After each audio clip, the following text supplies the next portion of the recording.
Recently, I flew to Tanzania specifically to climb the infamous Odongolengai, the world's only active carbonite volcano, and to meet some of its 120 distinctive tribes. My goal was to learn how people live, talk to the locals, and explore the country's natural wonders and fascinating stories. Unlike the Maasai man I met, who had more than 30 wives and over 100 children, another tribe that piqued my interest was the Hadza, commonly known as the Hadza. The Hadza are an indigenous ethnic group in northern Tanzania around Lake Eyasi and the Serengeti plateaus. They are one of the last remaining hunter-gatherer tribes, living off the land by hunting wild animals and gathering edible plants, fruits, and honey. Their semi-nomadic lifestyle involves moving frequently and using temporary grass huts. They hunt with traditional bows and poison-tipped arrows. The Hadza's way of life provides valuable insights into human history and cultural diversity, showcasing their resilience and deep connection to their environment. By the way, did you know that Tanzania is one of Africa's safest countries, but with bizarre stories? That's a story for another day. Today, I'm here in one of the world's only remaining scary tribes on earth to interact with them, have lunch with them, hunt with them, speak to them, and then learn more about their preserved decade of history. So I kind of feel like if I get out of the car, I might get shot a little bit. Yeah. So I have to keep in the car for you to give me a sign. So the place is called? Eshao. And this is where the Hadzabes live. Yes. And they hunt around here. I see there's no house actually. Yeah, there is no houses. Actually, they have little houses. You cannot see the real house here. I'm so curious about the Hadzabe because I've been watching them, reading about them. I mean, it's kind of one of the unique tribes that is still preserving their tradition. I'm just curious, how do you greet in the Hadzabe language? Can say Shayamum Tana Bawa. Shamum Tana Bawa. Yeah, that is the men. That's for the men. This is like good morning, man. So do you have another greeting for the women too? And you can say Shayamum Tana Aya. Shamum Tana Aya. Yes. Do you guys shake hands? Yeah, you can do like. Do the fist? Shamum Tana Bawa. Shamum Tana. Shamum Tana. Shamum Tana. Oh yeah. Shamum Tana Bawa. Shamum Tana. Shamum Tana Bawa. Shamum Tana. Shamum Tana Bawa. Shamum Tana Bawa. Shamum Tana. Shamum Tana Bawa. How do you say, what's your name? You can say Akana Ben. Bawa. Akana Bena. Akana Beko, no Sisi Dan. His name is Sisi. Bawa.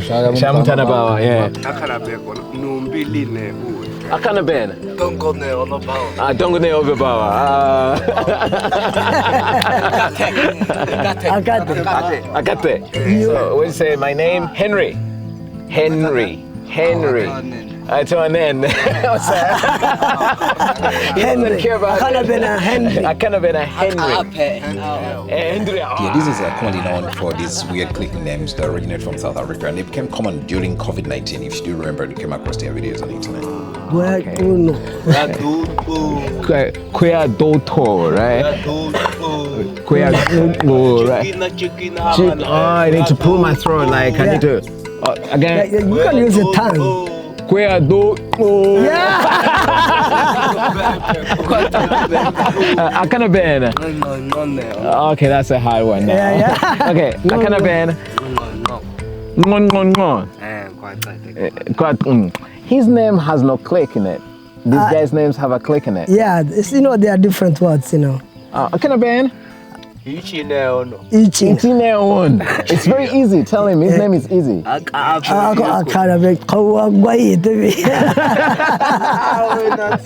So how do you say my name is Henry in their language? Akana Ben Ono. Ono Hakana Ben Henry. Ono Akana Bena Henry. According to that tribe, the women live separate from the men with the children, and then they only unite at night. So the ladies live different from the men? Yes, they do. And the hearts are different? Yeah. So do the men sleep in the hearts too? No. Those are actually, those people, they have a division of labor. And that's why the adult ladies, they can stay with the youngest to train about the life skills. And the men, they do that the same. Okay. But during the day, that is just during the day, but during the night, so each family, they go to join each other. And if you want to know about the families who live here, this little community, you can just looking for the huts. The number of the hut, this is the number of the families who live here. Because I see about almost 10 of them. Yeah. There's one unfinished hut here. But there are so many huts around there until So they sleep extensively up to the other side of the mountain, right? Yes, they do. Oh, wow. You're going to remind me how to say good morning to the ladies again. Shayamomutana aya. Shamumtana Aya. Okay. Aya is ladies. Okay, so I put my hands back and greet them. Oh yeah. Shamumtanaya. Shamumtanaya. Shamumtanaya. Shamumtanaya. How about the old lady? I would say Mukama. No, this is her name. Okay. They call it- Shamumtana. Oh, right. She's really Shamumtana. old. Yeah, she's very old. She's really Yeah. old. I like it. Ah. Oh no, So cute. I mean, I like the baby. The baby's so cute. very cute. Yeah, that's really awesome. Yeah. Should I touch her? Oh, yeah. How old is the baby? She's like she's was Oh, born. she's smiling. She was born around November. I remember. November. She's still a baby because she's Yeah. kind of small, right? Yeah. Oh my God. So does the baby already have a name? Akarabena Olana. Esitako. Esitako. Esitako. Estaco. Ah. What do you say thank you in Hadzabe? Nubia. Nubia. Kwashida. Yeah. Kwashida is the response, right? Yeah. I love the language. It's really so good. Yeah, yeah. I really like it. Oh, the baby's smiling all the time. Irrespective of the world's perception about different tribes and different people in Africa being hard and harsh, for the time I've spent with the Hadzabes, actually they're lovely people. They have lovely families with lovely children. I really feel at home here. Actually, I'm having a great time with them. Can I take the baby? Kwima ina. Oh, give me the baby. Oh, so cute. Oh my God. You're smiling at me from there. It's a baby girl, right? Yeah, the baby girl. She's a baby girl, I can see. Yeah. Very cute. She has cute eyebrows. Oh. Some of the young boys involved me in an arrow shooting competition, which actually I lost, but I had a great time with them. They're so good at this game. Maybe because they've been training for a long period of time. I really lost in the arrow shooting. Cannot shoot the animal, right? Yeah, you can do it. You know, I try to get this kind of thing and, do it out, but it's too hard. Yes. Yes. But they will teach you as well. Tell my friend that he's too smart. Tlale. He said that just shoot it. Ah, really?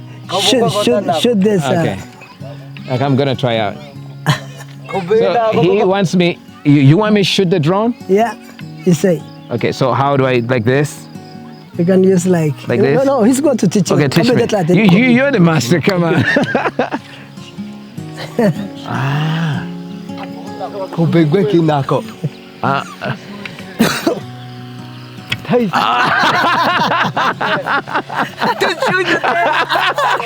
It's too hard. Let him shoot high. Let me see how high he can go. Oh, sure? What is he saying? He said that this body has a crack. They go to take the another one. So, Go. Oh my God. Oh my God. Look at that. Okay, now I think. Pull, more, pull, they release. Oh.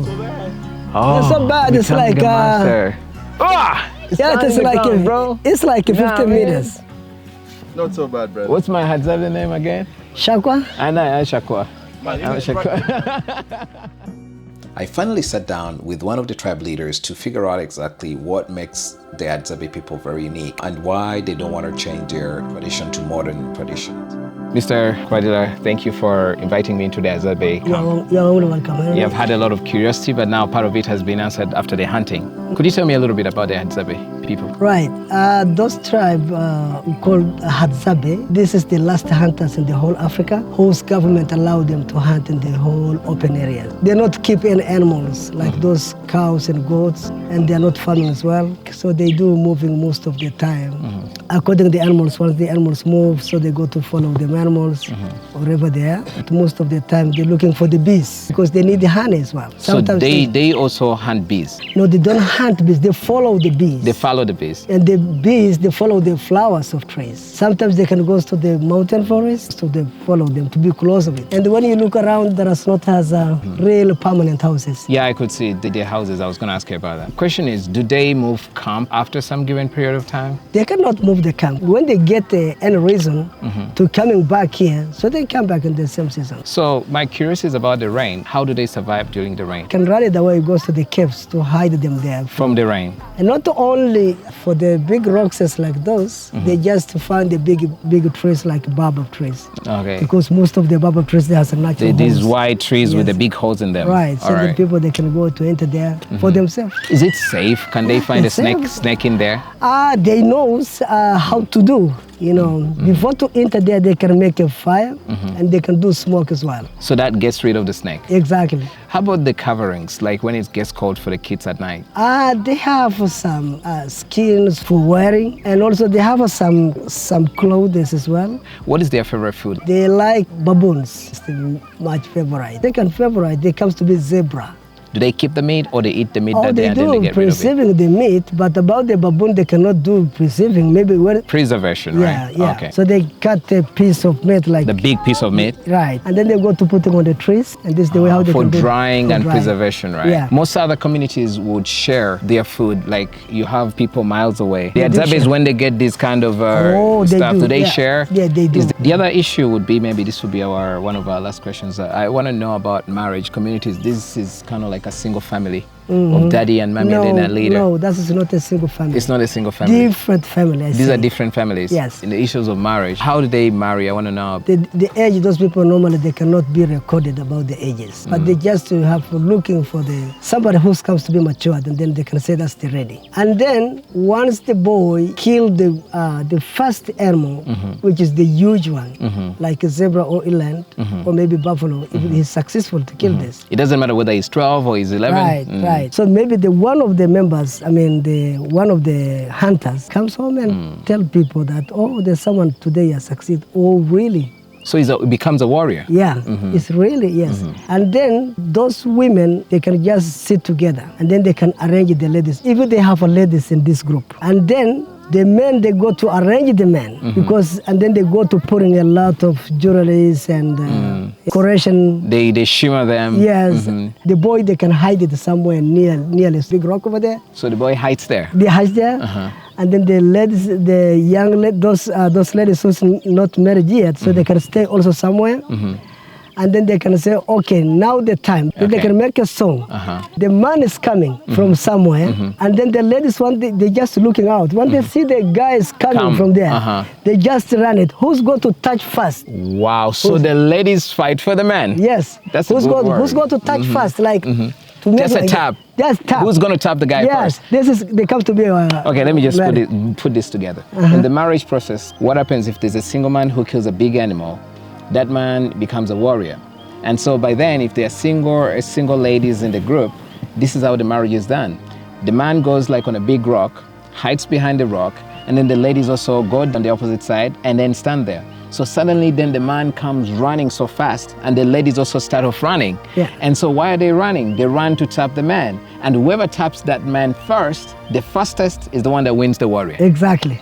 How wonderful. That's really amazing. Yeah. And so that's how marriages begin in that Hadza. Yes. A lot was learned in my interview with the Hadza. It was amazing to discover that even simple marriages are still a community practice in some parts of the world. Because of the strong bond we developed, the Hadza community, through their chief, decided to honor me with a farewell performance.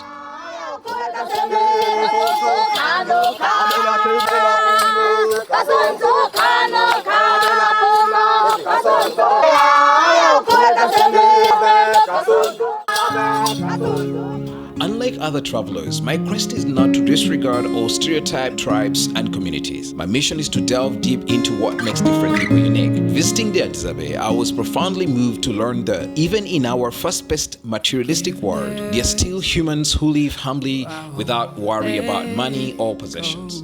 They have chosen to reject the superficial comfort of modern society, focusing instead on family unity, love, peace, and traditional education to raise their children. This approach has helped them remain strong and united, passing on their traditions to future generations. In my next episode, I'll join the Hadza on a hunt, experiencing the language of the forest firsthand. Subscribe so you don't miss out.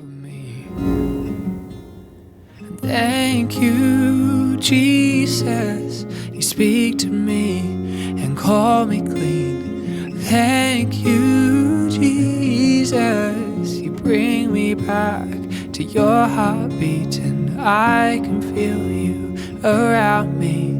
And heaven is not far from here at all. Your presence, how I found my home. Hearing your heartbeat